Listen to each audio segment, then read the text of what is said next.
If you want a strong, resilient body that stands the test of time, I'm going to take you through the exercises that currently feature in my lower body program, and these are designed to boost strength, muscle growth, and ensure that you stay strong and mobile with healthy hips for years to come. Plus, I'm going to share a big tip later that's drastically improved my own training and boosted my strength, and it's something that I don't see many gym goers do.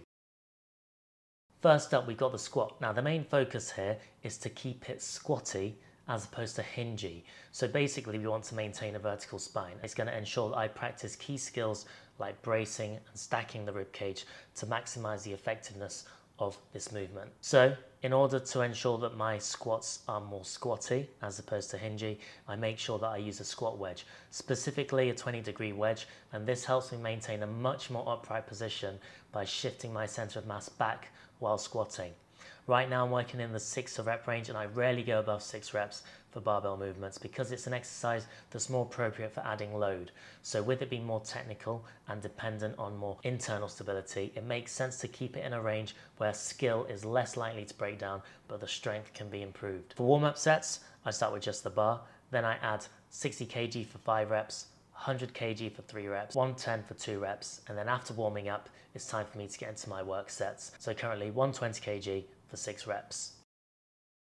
Next, we've got the Romanian Deadlift or RDL, and this move really targets the glutes with much more internal rotation. So that's the femur turning in towards the pelvis, or the pelvis rotating over a fixed femur. It's a great move to hit the hamstrings effectively, and it also trains the deep muscles of the back as the spine moves parallel to the floor, and it's great for improving overall deadlift strength. So for this exercise, I ensure that I use the wrist straps so that my grip isn't a limiting factor, and I set up from the floor due to the heavy load. Now, some people set up from the rack, but I prefer not to walk 180 kg forwards into a rack at the end of the set when I'm fatigued. During this exercise, my main focus is to keep my weight through the middle of my feet and to not fall back or forwards. And it's also important to ensure that my rib cage stays stacked. For warm-up sets, I start with just the bar, then I add 60 kg for 5 reps, 100 kg for 5 reps, 140 kg for 3 reps, 160 kg for 2 reps, and then 170 kg for 1 rep. And then after that, it's time for my work sets. At the moment, I'm performing sets of 5, and typically I'm doing 180 kg plus for my work sets.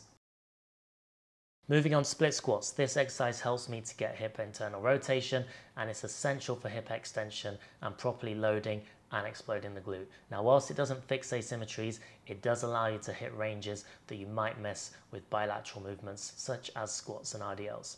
I'm currently doing Bulgarian split squats with a focus on the back leg. This trains the quads in more of a lengthened range, which is particularly useful for me due to my long femurs and not being able to hit my quads so well. I use much lighter loads to ensure that I don't shift to the front foot to complete my reps, and I typically stay in the 6 to 8 rep range, taking it nice and slowly with 2 to 1 reps away from failure.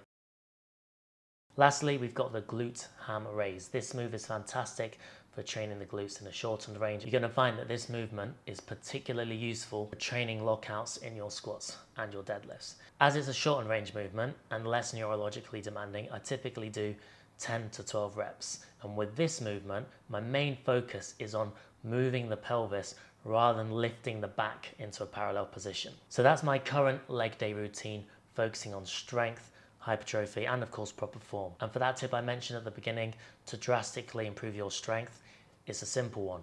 Take time with your setups, keep your eccentrics controlled with the whole body intention. This has been an absolute game changer and the main way in which my strength has improved with these movements. Hopefully you got some interesting insights from that one. Thank you for watching, and I'll see you in the next video.